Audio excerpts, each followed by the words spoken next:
when something occurs, it draws you in and takes away your entire consciousness.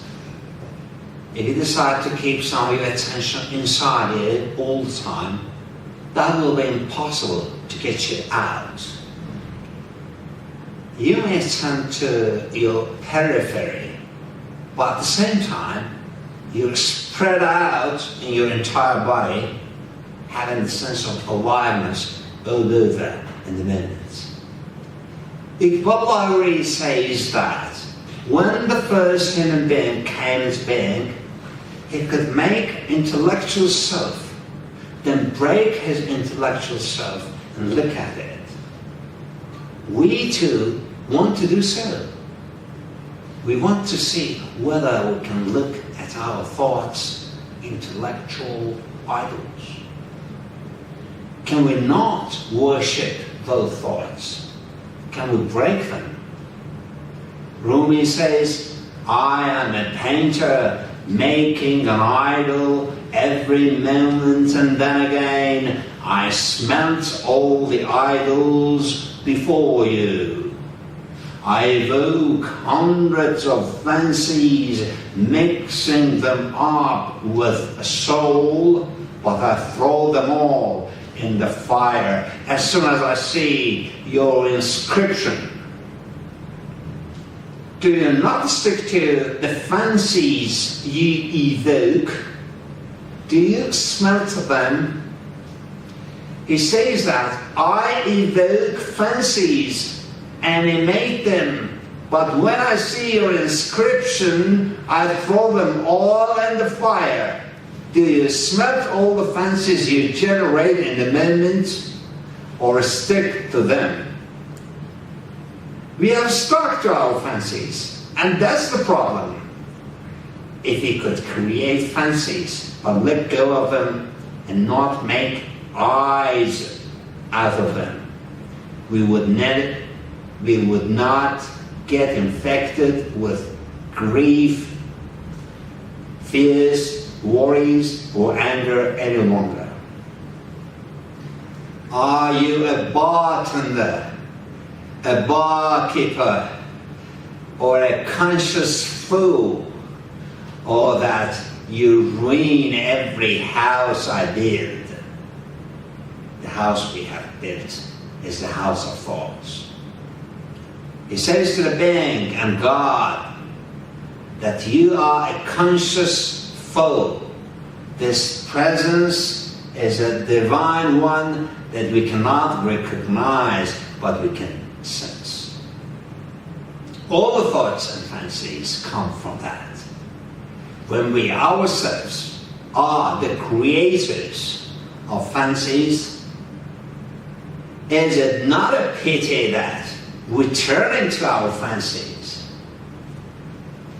In the house made of water and mud, this heart is ruined without you.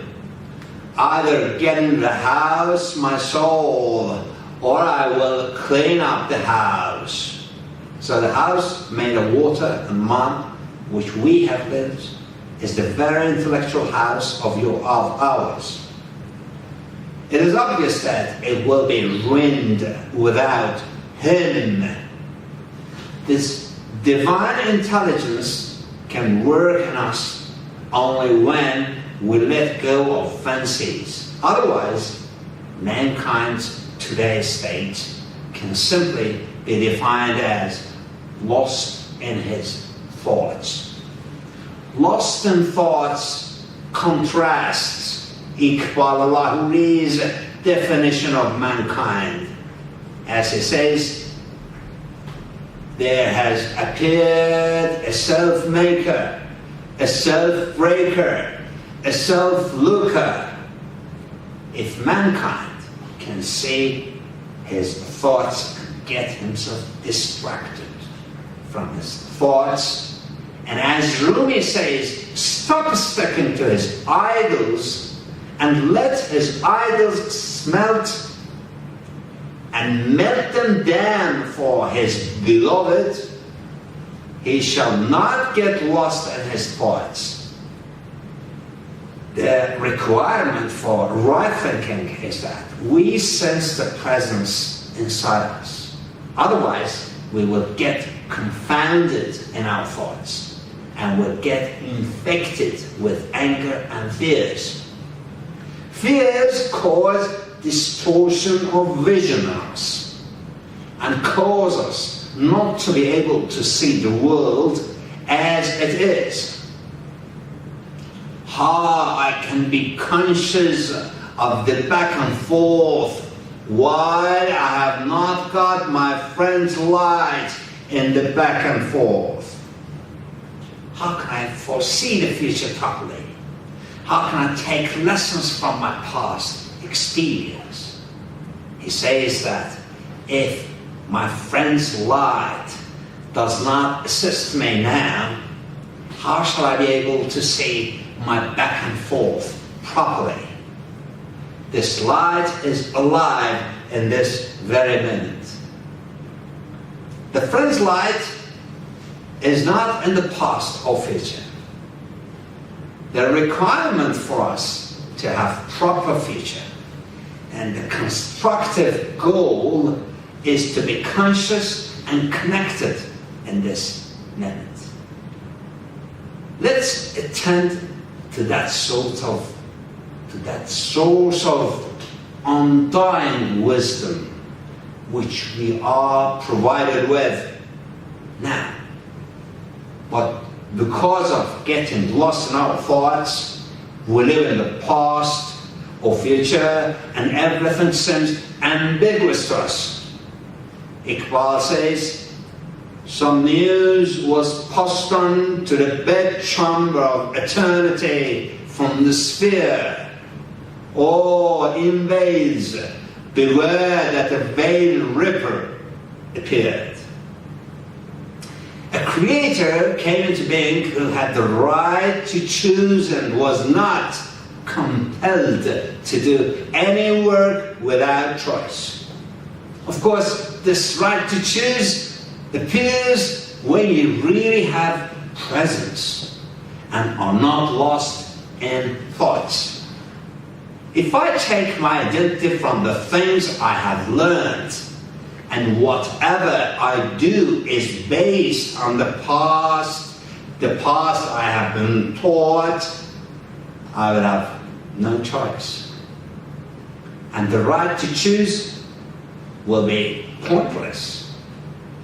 There has been a lot of stress on the ability to choose and the difference between human beings and animals.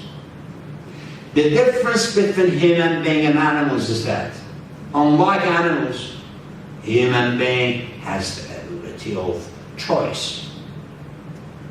If I were meant to be obliged and not to be able to look at myself, break it and remake it, like iron or copper, there would be no power of choice left. I will be forced like copper. Copper is forced to be copper.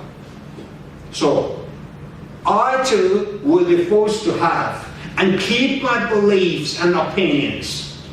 If we are forced, we will immediately get out of the definition of human being. We have to be able to find the free will related to the human being in ourselves. We do have that free will, but we have lost it due to getting lost in thoughts, losing the treasure of presence, and wandering in the past or future. Through the practice of keeping our thoughts under surveillance, an agent spontaneously develops in us which can watch our thoughts. The agent is not of the kind of thought or form, and when you start developing it, you will experience the peace deep inside, and life will start to move in you. We have stopped life from moving by resisting against happenings. We should accept this moment as it is. We always await life in future. We await someone to grant our life a meaning, or something occurs in future and the life starts then. It is true that we are accustomed to waiting, but now we want to find out the idea that life exists just in this moment. Waiting will get us nowhere. No one will come to conceptualize our life. It is just us being able to conceptualize our life. Every individual is responsible for his life and for keeping his inside clean from intellectual and emotional contaminations. Others cannot give a meaning to your life. You and only you are responsible to discover the treasure of life. Presence, joy, and love in your inside, and draw it out. No one can affect you. If you decide to change yourself at will one day, you will be included in Iqbal's definition. That is, you will watch yourself and remake it. There was some news passed on to the bedchamber of eternity from the sphere. All invades, beware that a veil ripper appeared. Some news was sent to the hoard of the secret of eternity that beware that an existence has now come to being that can discover the secret, that is, he is a creator, creative, and secret discoverer. Whatever is apparent to you is mankind's discovery and was a secret before being discovered.